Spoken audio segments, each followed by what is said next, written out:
Kitab Kejadian pasal 21, dengan judul perikop pertama, Ishak lahir. Tuhan memperhatikan Sarah, seperti yang difirmankannya, dan Tuhan melakukan kepada Sarah seperti yang dijanjikannya.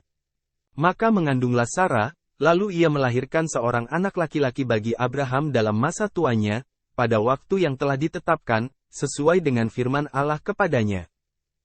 Abraham menamai anaknya yang baru lahir itu Ishak, yang dilahirkan Sarah baginya. Kemudian Abraham menyunat Ishak, anaknya itu, ketika berumur 8 hari, seperti yang diperintahkan Allah kepadanya. Adapun Abraham berumur 100 tahun, ketika Ishak, anaknya, lahir baginya. Berkatalah Sarah, Allah telah membuat aku tertawa, setiap orang yang mendengarnya akan tertawa karena aku.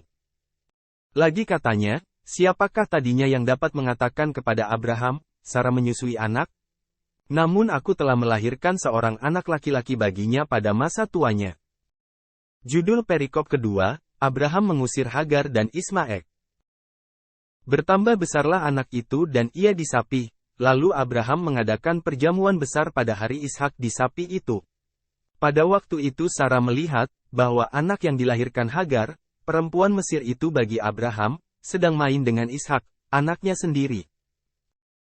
Berkatalah Sarah kepada Abraham, usirlah hamba perempuan itu beserta anaknya, sebab anak hamba ini tidak akan menjadi ahli waris bersama-sama dengan anakku Ishak. Hal ini sangat menyebalkan Abraham oleh karena anaknya itu.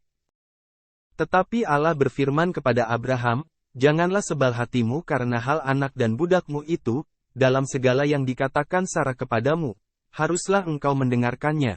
Sebab yang akan disebut keturunanmu ialah yang berasal dari Ishak. Tetapi keturunan dari hambamu itu juga akan kubuat menjadi suatu bangsa, karena ia pun anakmu. Keesokan harinya pagi-pagi Abraham mengambil roti serta sekirbat air dan memberikannya kepada Hagar. Ia meletakkan itu beserta anaknya di atas bahu Hagar, kemudian disuruhnyalah perempuan itu pergi. Maka pergilah Hagar dan mengembara di padang gurun Bersyeba. Ketika air yang dikirbat itu habis, dibuangnyalah anak itu ke bawah semak-semak. Dan ia duduk agak jauh, kira-kira sepemana jauhnya, sebab katanya, tidak tahan aku melihat anak itu mati. Sedang ia duduk di situ, menangislah ia dengan suara nyaring. Allah mendengar suara anak itu, lalu malaikat Allah berseru dari langit kepada Hagar, katanya kepadanya, apakah yang engkau susahkan, Hagar? Janganlah takut, sebab Allah telah mendengar suara anak itu dari tempat ia terbaring. Bangunlah, angkatlah anak itu, dan bimbinglah dia, sebab aku akan membuat dia menjadi bangsa yang besar. Lalu Allah membuka mata Hagar, sehingga ia melihat sebuah sumur, ia pergi mengisi kirbatnya dengan air, kemudian diberinya anak itu minum. Allah menyertai anak itu, sehingga ia bertambah besar, ia menetap di padang gurun dan menjadi seorang pemanah. Maka tinggallah ia di padang gurun Paran, dan ibunya mengambil seorang istri baginya dari tanah Mesir.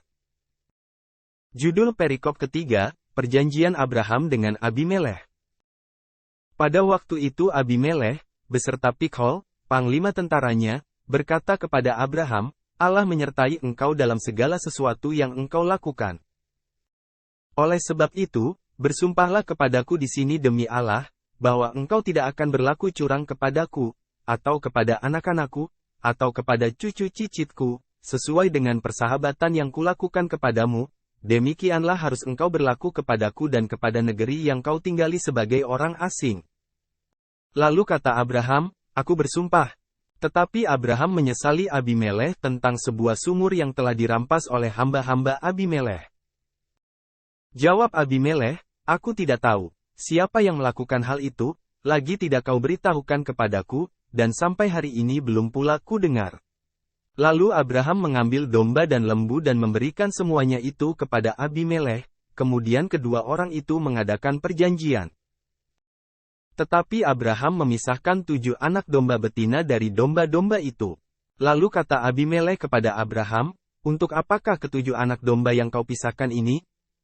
Jawabnya, ke-7 anak domba ini harus kau terima dari tanganku untuk menjadi tanda bukti bagiku, bahwa akulah yang menggali sumur ini. Sebab itu orang menyebutkan tempat itu Bersyeba, karena kedua orang itu telah bersumpah di sana. Setelah mereka mengadakan perjanjian di Bersyeba, pulanglah Abimelek beserta Pikhol, panglima tentaranya, ke negeri orang Filistin. Lalu Abraham menanam sebatang pohon tamariska di Bersyeba, dan memanggil di sana nama Tuhan, Allah yang kekal.